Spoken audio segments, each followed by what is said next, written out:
Action.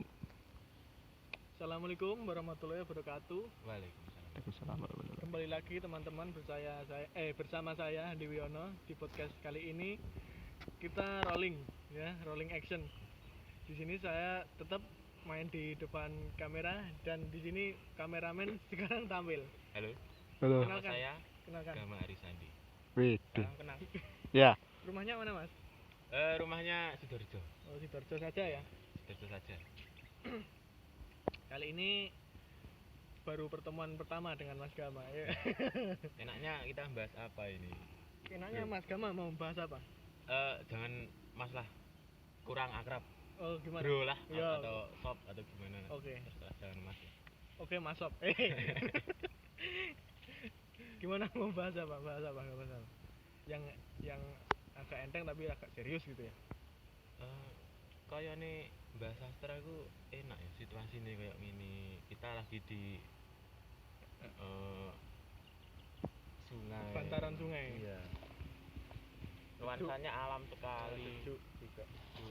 Kalau bahas sastra kan enak. Bisa nyaman gitulah ya. Oke, mantap. Ya bisa dilihat tadi kan itu pemandangan di arah dam 5. Di sana damnya di sana. Dam 5 itu ini sungainya. Bagus banget di daerah sini ya. Iya Mas. Kita mulai dari mana ini? Kita mulai dari sebenarnya sastra itu apa sih? Gitu. Iya. Sastra dulu apa? Kalau menurut yang pernah saya pelajari dari guru-guru saya dan dari beberapa sumber, pengertian dari sastra itu sebenarnya tulisan Tulisan. Yang Iya. gimana? yang ditulis Mas. Kan ada banyak tulisan, berarti masih universalnya gitu ya. Iya, Nah, karena artinya sastra gini, itu. karena bahasa itu kan ada dua sebenarnya, bahasa lisan dan bahasa tulisan. Kalau kita ngomong gini kan bahasa lisan. Iya. Nah, kalau bahasa tulisan itu bisa disebut juga sastra atau tulisan itu sastra. Makanya disebut prasasti juga itu bukti tulisan yang ditulis di batu. Karena apa namanya manusia awal-awal itu kan mengenal bahasa lisan dulu, bahasa vokal. Dulu manusia purba kan apa namanya seperti bahasa isyarat ya, zaman dulu itu. Visual. Oh, yang penting maksudnya Tahu. ya maksudnya tahu. Makanya bahasa di dunia ini kan sangat jutaan nih bahkan Oh iya. jumlahnya bisa lebih. Bahkan di Papua saja tiap suku itu punya bahasa sendiri. Di Papua kira-kira sekarang 500-an bahasa ada di Papua. Nah itu bahasa lisan. Setelah berjalannya waktu, orang mulai mempunyai kebudayaan, mulai membangun rumah, mulai berdagang, mulai dan lain-lain, bertukar barang ya, berdagang ya, bertukar barang, barter. Terus mereka membuat bangunan-bangunan. Lalu mereka ingin menyampaikan eksistensi mereka ke anak cucunya, sehingga mereka ingin memberikan bukti bahwa mereka itu dulu pernah ada.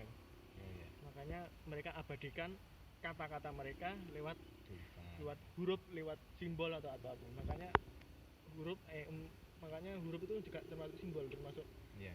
huruf, terus angka itu juga termasuk simbol, juga termasuk bahasa, juga sastra karena tulisan. Gitu. Sebenarnya kalau bahasa isyarat kan sebenarnya kan juga sangat mudah dimengerti. Bahkan sampai saiki kalau kita sama teman kita lah ya, mungkin dengan teman yang lain atau dengan orang tua.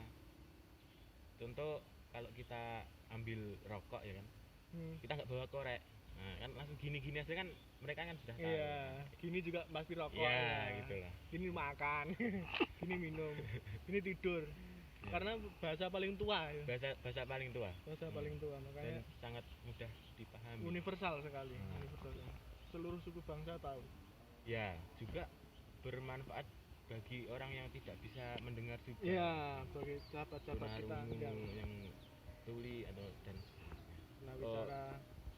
Ya bro, ngomong-ngomong dengan sastra ya, Hmm. di dalam sastra kan pasti ada banyak apa ya namanya, sastra kan tulisan, jenis-jenis tulisan kan ada banyak, ada puisi, syair, dan lain sebagainya. Kayaknya asik kalau kita bahas puisi dan syair. Ya. Karena kita kan masa remaja ya kan. Kayaknya kamu sudah lebih tua deh. Kalau masa remaja. Dia suka guyon guys. Suka teman-teman. Gimana? Identik dengan dunia percintaan kan kalau bahas cinta lagi ini jadinya. Iya, memang apa sih yang enggak dengan cinta gitu. Semua pasti. Ya. Kalau urusan cinta kan pasti menarik lah diulik sastra itu. Kadang ketika kita mempunyai pasangan, kok pasangan kita seperti apa kan kita berimajinasi. Sok puitis lah ya. Nulis. Nah, itu kan termasuk sastra kan? Iya toh, Bro? Sastra. Iya, benar. Kalau bagi saya sendiri sastra itu apa ya? Saya bukan sastrawan tapi seseorang yang mengagumi kata-kata bagus, kata-kata cantik lah. Iya. Kadang juga saya bisa menulis, cuma nggak sebagus sastrawan. Sekedar apa ya? Sekedar sebagai obat lah. Sekedar sebagai pelampiasan buat saya. Gitu. Menariknya sastra dalam urusan cinta ya kan. Gimana? Masih ada kaitannya. Iya, gimana? Menurut sampean gimana, Mas? Dengan kreativitas sastra dalam masalah cinta. Mungkin bisa diekspresikan karya kita lewat sastra, lewat puisi dan sebagainya, cerpen dan sebagainya dalam urusan cinta. Ya juga sebenarnya juga nggak cinta ya nggak apa-apa sih. Manfaatnya itu apa? Advantage-nya. Iya. Bahasanya luar banget sampai saya bingung ya. Gini. Iya bro. Sambil ketawa ya. Enggak apa-apa. Sambil saya mikir sebenarnya. Pertanyaannya panjang banget ya. Ya, saya sambungkan lagi ya. Dari tadi orang-orang zaman dulu ingin menunjukkan bahwa eksistensi mereka itu pernah ada di dunia. Maka mereka membuat tulisan, membuat peninggalan. Ya, sastra itu salah satu peninggalan. Juga dulu pernah Mas di gua-gua kan lihat ada gambar-gambar orang berburu gitu, di gua-gua orang zaman purba, gambar-gambar berburu. Kalau dilihat di buku-buku pernah ya, terus cap tangan itu paling populer ya, cap tangan. Itu paling populer. Itu sebenarnya juga salah satu bentuk mereka sastra. Ya, bentuk sastra juga karena simbol mereka pernah ada. Juga dipandang kalau dari segi seni gambar itu juga termasuk seni rupa. Lalu kita masuk ke ranah sastra sebagai ungkapan jiwa ya. Ini yang menarik guys. Karena sastra kan sangat universal, kita sempitkan. Iya, kita kerucutkan. Sebenarnya untuk mengungkapkan masalah jiwa, ungkapan jiwa itu sebenarnya enggak sastra aja ya sebenarnya. Ada seni juga bisa. Yang paling umum seni untuk mengungkapkan rasa, ada musik, ada tari, ada drama, ada seni rupa dan juga termasuk seni sastra. Makanya kadang kalau kita membaca sastra ya, dengan kita membaca tulisan populer itu kan berbeda. Kalau kita membaca pelajaran sekolah atau sains itu kan bahasanya kadang mudah dipahami gitu. Bahasanya linear saja. Tapi kalau sastra itu kan bahasanya kiasan, seperti kiasan. Bahasanya itu apa itu? Tidak biasa. Ya, gitulah. Bahasanya itu tidak biasa. Butuh penafsiran terlebih dahulu supaya tahu maknanya. Karena sastra itu gini, kan ada misalkan saya pernah jatuh cinta sama orang ya, jatuh cinta sama cewek misalkan, lalu saya mengalami sakit hati, umpamanya loh ya, sebenarnya fakta sebenarnya iya benar, misalnya saya merasakan sakit hati dan saya bingung mengungkapkan perasaan itu, misalkan Mencintai dulu nggak keterima terus sakit hati atau gimana ini? ya dia bebas lah permasalahannya, iya, yang iya. penting saya mencintai seseorang Dan ataupun sakit hati. dan sakit hati. Ya, gimana? Lalu bentar guys, ada sponsor lewat. Lalu saya merasakan sakit hati ya. Iya. Ketika saya mengucapkan saya sakit hati, yang dipahami orang kan bermacam-macam. Iya. Sakit hati bisa karena cemburu, bisa karena diselingkuhi, bisa karena macam-macam lah penyebab orang sakit hati. Nah, kadang perasaan itu tidak bisa kita ungkapkan dengan kata-kata biasa. Iya. Aku sakit hati sing piye, masih merongkol di dalam Iya. hati, masih perasaan tidak enak. Nah, itulah fungsinya sastra, bahwa dia sebenarnya ingin mengutarakan kata-kata yang sulit dikatakan itu sebenarnya. Makanya kata-katanya tidak biasa. Bukan seperti kata-kata tulisan. Kalau sekolah kan pelajaran biasa, kata-katanya mudah dipahami. Kalau sastra kan agak rumit, terlebih puisi. Iya. Puisi itu sedikit padat, kata-katanya sedikit, pendek-pendek, padat, tapi itu bisa mewakili seluruh kisah cinta saya dari awal mencintai sampai saya sakit hati. Siap. Jadi itu Iya. merupakan sebuah pengkristalan dari perasaan. Makanya ada banyak sekali kata kiasan, mataku mata ikan, seperti itu. Oh iya. Banyak lah. Juga banyak majas-majas juga lah. Ya, Nah, majas gaya bahasa. Iya. Majas itu gaya bahasa. Sementara dari saya itu aja sih mas. Mungkin sampean kok mas lagi bro. Gimana? Kamu kan lebih muda dari saya. Ya enggak apa-apa. Gimana? Gimana? Ya mbak ganti takon lah. Iya kan. Oh, kalau Mas Bro sendiri pengalaman Iya. belajar sastra atau mencintai sastra atau gimana? Sudah lama apa? Nek aku seneng sastra ki mulai kan SMA kelas 3. Sejak mengenal cinta ya Mas ya? Kalau saya mengenal cinta itu sejak dari SD sih sebenarnya. Kayaknya hampir sama-sama saya. Gimana? Aku SD kelas 5 itu seneng ning arek, Bro. Tapi Jereh. iya, hanya sekedar seneng, nggak pede arep ngungkapke. Juga saya ada permasalahan dalam berbicara atau mengungkapkan sesuatu. Agak grogi atau gimana. Seperti itu. Gini, Mula masuk sastra, sebenarnya berkenalan saya dengan sastra. ya berkenalan dengan sastra sih, nggak masuk dunia sastra. Iya. Sebab saya sebagai hanya penikmat saja, bukan pelakunya gitu. Iya. Gini, kelas 3 SMA, ketika saya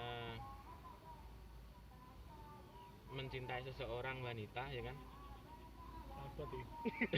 Ya rada abot aja. Gimana? Kok menurutku cinta kuwi mau lebih cinta daripada mantanku sebelumnya gitu loh. Nah gitu, terus akhirnya dari situ kok ketika pacarku itu tadi melakukan sesuatu yang menyimpang atau yang membuat saya sakit hati, itu kok terasa ngenes banget gitu loh. Kayaknya belum bisa move on ya. Bisa nih. Gimana? Kok ngenes banget gitu loh. Nah akhirnya sebagai pelampiasannya saya melihat waktu itu zamannya pet sosial media gitu loh mas. Oh iya. Tapi aku ndeloknya no IG. Ya. Di Instagram. Kata-katanya itu mewakili isi hati lah, ada yang mewakili isi hati. Terus saya berpikir seperti ini kan sebenarnya kata-kata orang yang pas dengan keadaan hati saya sekarang. Kenapa kok saya enggak berkarya sendiri gitu loh. Maksudnya kok gak gawe dhewe. Nah akhirnya dari situ saya penasaran siapa sih sastrawan atau penyair yang terkenal di Indonesia. Akhirnya saya menemukan seorang mas. Ya sosok beliau lah. Sebagai idaman saya seperti Chandra Malik, seperti yang baru kemarin kalau nggak salah beliau tutup usia Bapak yang Sapardi itu Ya, saya kita doakan. ngefans Semoga- sekali. Ya, Semoga Al-Fatihah lah buat. ya, Bapak Sapardi Djoko Damono. Ya. Itu salah satu penyair inspirasi saya. Saya melihat kata-katanya kok bagus sekali ya, kok nyambung sekali ya, kok mewakili perasaan saya ya, gitu. Akhirnya dengan situasi saya yang ada sakit hatinya dengan pacar saya, itu saya bisa sedikit-sedikit menggerakkan pena gitu loh. Menggerakkan pena tentang sastra ya, jadi agak kritis lah. Iya. Gimana. Saya menggerakkan pena sehingga terjadilah beberapa Muncul tulisan-tulisan bait. tulisan. Iya, seperti itu. Jangan-jangan para sastrawan itu, para penyair itu juga sakit hatinya sama-sama kamu ya. Jangan-jangan Ya kemungkinan seperti itu. Iya. Walaupun sebenarnya sastrawan nggak melulu tentang cinta dan rindu kepada sesama manusia. Contoh saja Chandra Malik kan dia kan sebenarnya sufi guys. Kalau kita Sufi itu apa ya? ya itulah di atasnya kiai itu loh. Oh iya. Dia orang yang bicaranya tentang tauhid dan ma'rifat kalau sufi. Sebenarnya kalau kita melihat secara sepintas memang tulisannya itu bermakna cinta kepada lawan jenis. Akan tetapi kalau kita dalami maknanya itu sebenarnya hanya kerinduan kepada yang maha toh. Iya, masuk. Ini guys, ada sponsor. Kita lihat. Sponsor. Kita shoot. Basud. Halo Pak. Boleh ya naik gitu.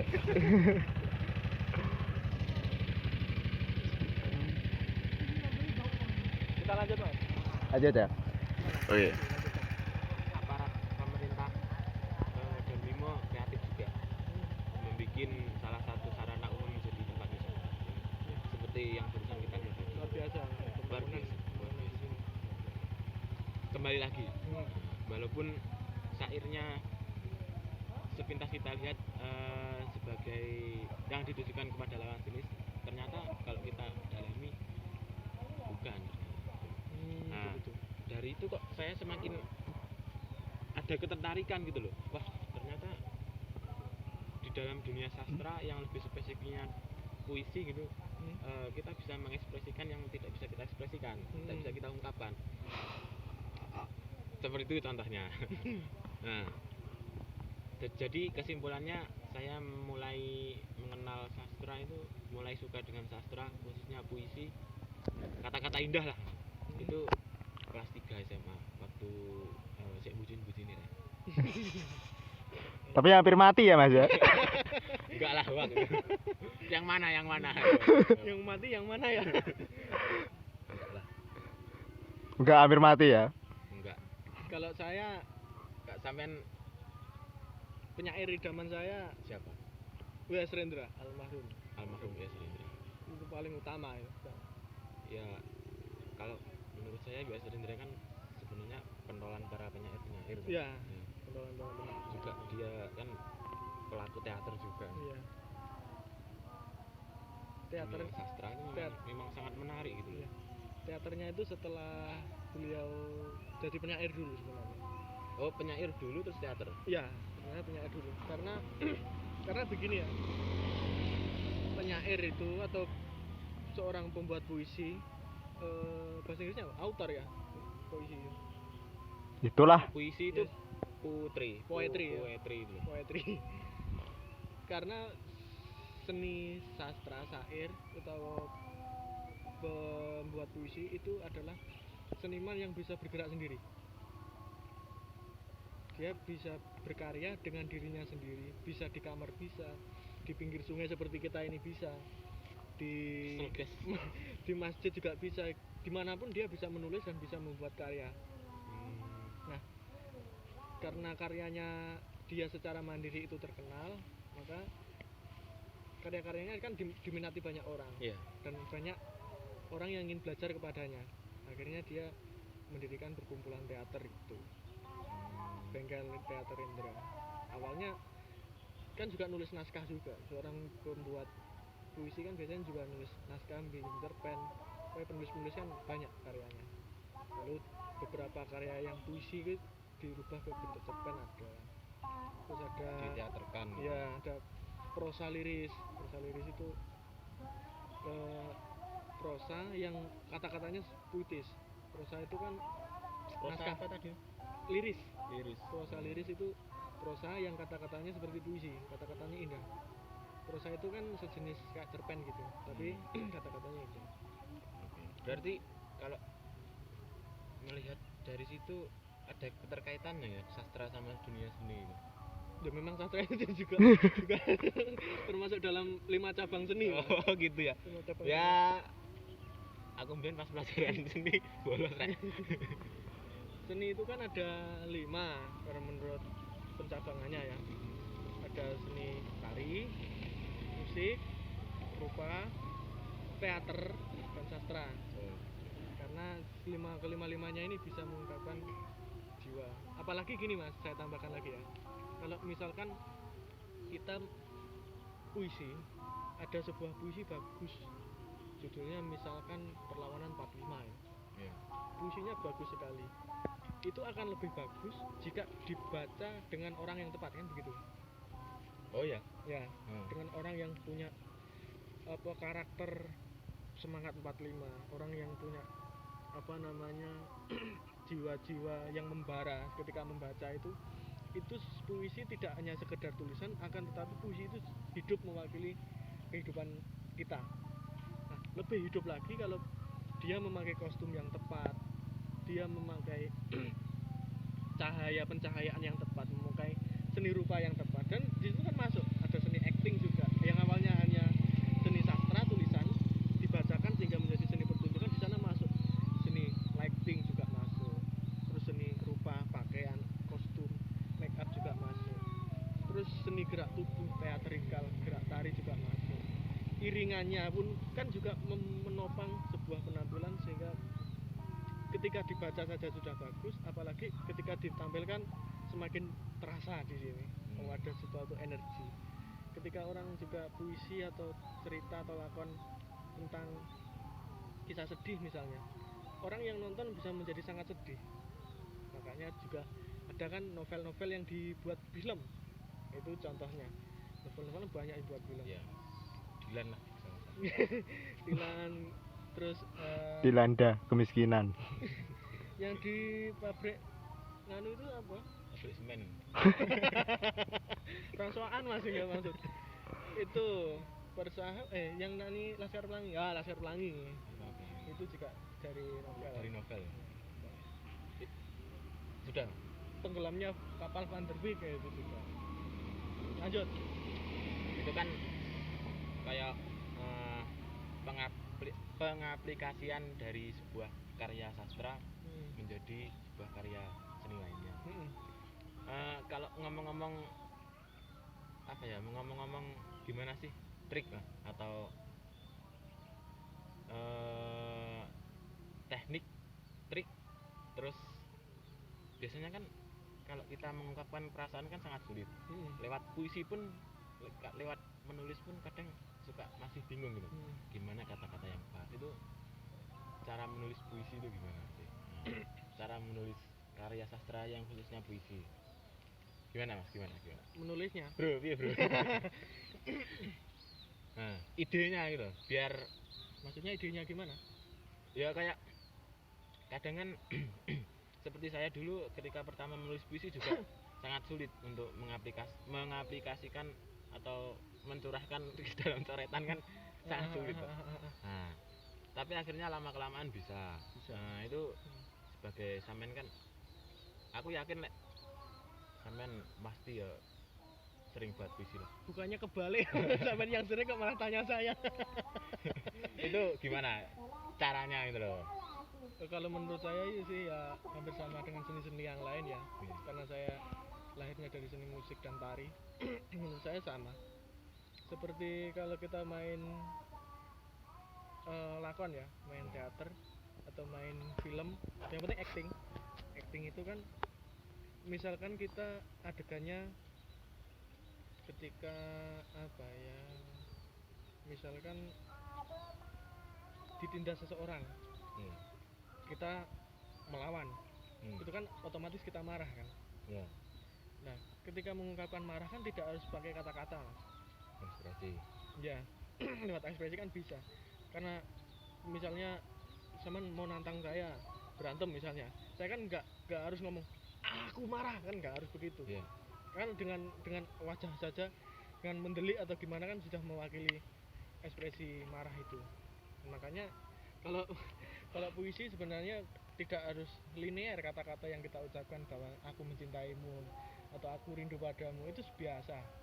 Jadi bagaimana mengungkapkan kata-katanya, kalau bisa jangan menggunakan kata-kata cinta kalau ingin mengungkapkan cinta, kalau bisa jangan menggunakan kata-kata rindu kalau ingin mengungkapkan rindu.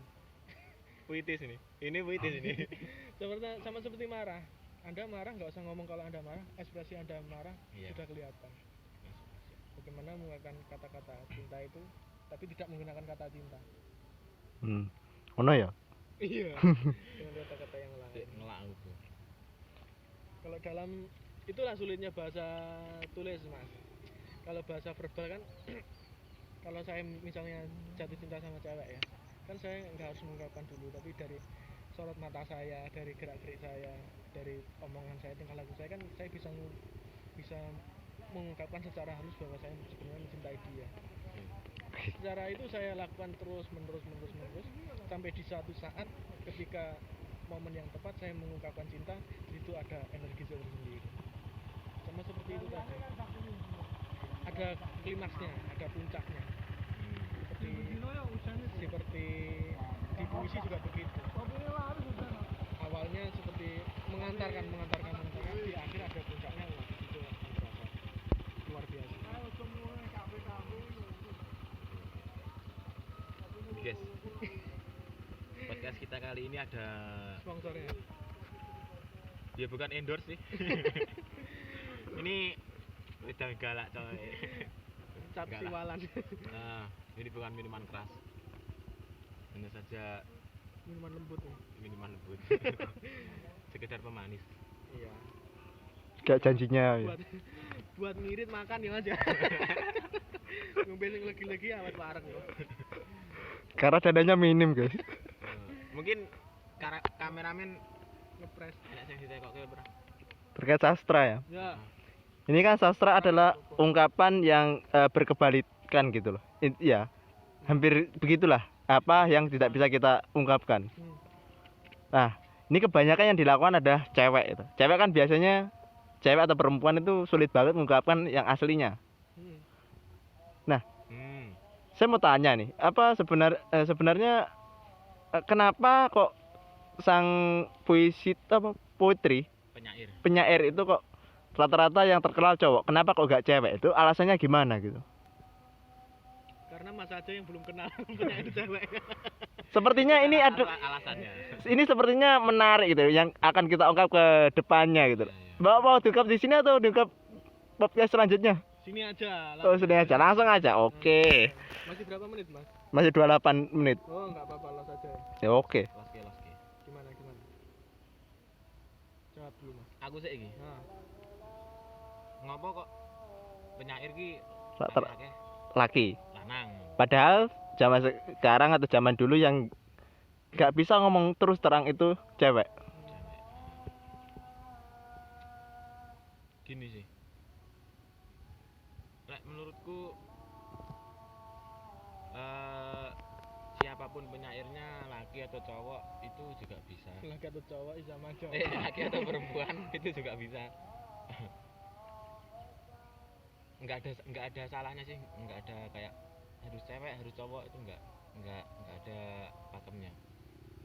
Kenapa kok banyak cowoknya? Nah, mungkin seperti ini. Seperti apa? Cewek kan banyak misteriusnya tuh, banyak misterinya. Nggak ekspresif ya, Mas. Apa yang dia ungkapkan belum tentu apa yang ada di hatinya gitu. Nah, iya. Kadang cewek itu ya ekspresif pisan ngono. Kadang ki angel ditebak. Nah, dari situ mungkin si para penyair itu mempunyai ide untuk menuangkan keadaan tersebut lewat tulisan gitu loh, mungkin seperti itu. Dan kalau menurut saya laki-laki itu nggak banyak omong, apa ya lek ngarani kan cangkem ning akeh rasa ngono. Nah aku lho ya, aku pribadi ngono, gak akeh omong tapi akeh rasa, bahkan Seneng rasan-rasan ya. Rasan-rasan kata dasarnya rasa. bahkan nek aku seneng karo arek wedok ngono nganu bro, Iya. aku kenal pas enek job, aku kenal arek wedok. Arek kok ayu, tak tekokke. Iki sapa mbak jenenge? Ning arek liya. Oh jenenge iki, tak goleki ning Instagrame. Tak DM, mbak aku njaluk nomormu. Ora wani Akhirnya njaluk diwehi. langsung. Terus tur lek wis entuk nomor WA-ne kok aku bingung ngono. Arep ngopo? Arep ngopo aku bingung. Topike sing dibahas apa iku paling bingung. Kok seribet iku lah ngono lho. Menurutku lah seribet kuwi. Ya mungkin aku gak ya bukannya aku ngapik-ngapik awakku dhewe gitu. Ora jujur saya pencinta wanita tapi Bukan buaya ya. untuk bajul. Aku sulit lah mengungkapkan perasaan lewat secara langsung itu sulit. Walaupun toh lewat WA itu sulit. Nah, jadi dengan keadaan tersebut kadang aku nggak puisi. Mungkin para penyair itu yang tidak bisa mengungkapkan itu kebanyakan para pria jadilah seperti penyair, jadilah penyair. Kalau cewek kan ya Istrinya penyair ya, Mas. cewek Yang jadi korban. cewek Pelakunya. termasuk aku ya ono sih sing jadi penyair cuma iso ae gak dipublikasi kan ya iso ae. Ya. Sehingga kita tahunya rata-rata Kalau Mas Andi sendiri. gak patek masuk akal ya. Enggak, itu tadi jawabannya panjang tapi yang kebanyakan dominan ada curhat ya. Yang jawab secara ilmiah enggak ada. Menurut pribadi, tapi itu Ya. termasuk Aku kan tuh wong ilmiah lho terus. bukan, itu harus kita budayakan, kita galakkan bahwa pendapat itu harus menurut diri sendiri. Iya, menurutku kuwi mah. Harus begitu, karena kebanyakan orang-orang yang pinter pun malah mencari rujukan orang yang lain. Artinya dia bisa, tidak menjadi diri sendiri. kebanyakan orang mencari Kleru rujukan. kuwi lho. Kunanta. Kunanta. Apa artinya? Yo kuwi mau, Cak. Oke, saya jawab ya. Kenapa penyair kebanyakan perempuan ya? Karena Pria. pria karena Pejantan lah. karena sang kameramen ini tahunya cuma itu. Pengetahuannya tentang sastra nanti belajar lagi Mas ya. Banyak kok penyair perempuan. Soalnya kameramen kan orangnya rasional, Salah satu alasannya bukan itu. perasais. Salah satu alasannya gitu, karena yang kedua sebenarnya perempuan itu punya potensi untuk menjadi seniman, menjadi sastrawan yang hebat, itu punya, menjadi penyair hebat itu punya potensi sama seperti laki-laki. Tetapi bedanya bahwa ketika sudah menikah dia lebih fokus ke rumah tangga. Yeah. Perempuan itu lebih mengurus anak, mengurus yang lain-lain, makanya kan jadinya malah jatuhnya dia lebih memfokuskan diri untuk keluarga daripada untuk karir dia, sehingga dari sana karirnya terputus atau terhambat atau tidak berkembang, sehingga lebih kalah namanya dengan laki-laki. Seperti contohnya kan Ibu Kita Kartini juga